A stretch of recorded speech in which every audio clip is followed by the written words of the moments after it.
Pinalayas ni Lola si Joanna. Pero kita naman natin na hindi naman niya ginusto yun. Deep inside, she's still longing na makitang nagsisisi si Joanna. Kaya ba you pretended to be Joanna just to give Lola that reassurance? Naaminin ko. I'm not sure kung mabalik pa si Joanna.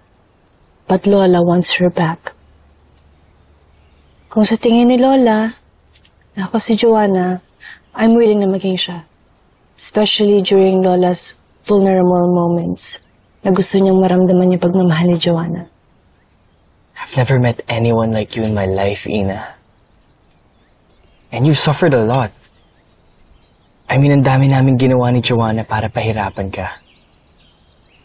And yet here you are. Tinutulungan mo kami. And you're doing everything you can para lang mabuong pamilya namin. Kasi yun ang importante sa akin, Yuan. I know how sad and painful it is na mawala ng loved ones. Certain yung ay, kumpleto pa kayo. Kaya kahit anong mangyari, you have each other's back. If it's any consolation, Ina, I just want to let you know that nandito ako para sa'yo.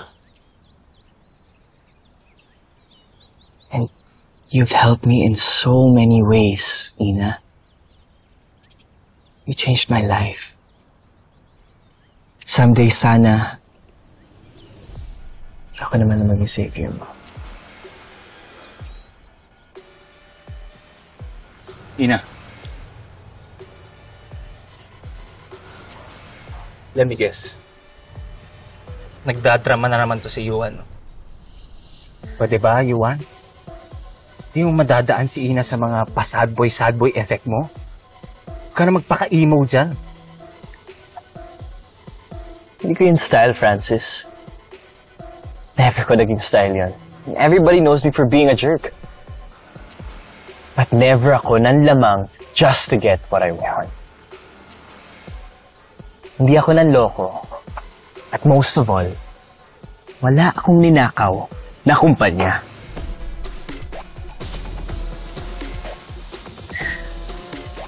Francis, nalaman namin na yung daddy mo na ang CEO ng The Acosta Food Corp. At magkasabot sila ni Tita Lani. Dinaya nila si Yuan at Joanna.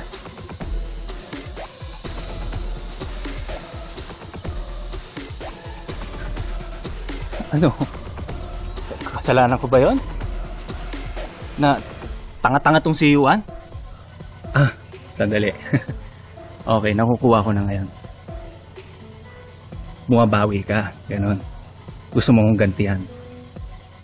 Naagawan kayo ng company. Kaya gusto mong agawin din si Ina, alam? Ano ba? Huwag na kayong mag-away, please! Please! Please! Tama na yan! Tama na! Tama na! Tama na yan! Tama na! Tama na! Please! Please! Sorry, Ina. Wow, I'm sorry, Ina. Talaga nandiyan ka pa, Yuan, ha? Still playing the Mr. Nice Guy just to get Ina's sympathy? Di mo kami maluloko sa ganyan. Lahat naman tayo, alam naman natin lahat. Wala kayong pakialam kahit mawala yung company nyo, di ba? That's not true. Ever since Lola came back, I promised to her na magbabago ako. How? You're still the same Yuan na patapon at palpak. Francis? Huwag naman sabihin yan. Everyone deserves a second chance. I don't think so, Ina. Totoo lang, okay pa nga napunta sa iba yung company kaysa naman dyan. You know what, Yuan? Just stop pretending that you can still change. Alam naman natin lahat na palpak ka. Huwag na huwag mong iisipin, even just for a second, na makukuha mong tiwala ni Ina sa mga paganyan-ganyan mo. You'll never be good enough for her. Same goes for the company. Yuan, hindi ka hero. You're a loser.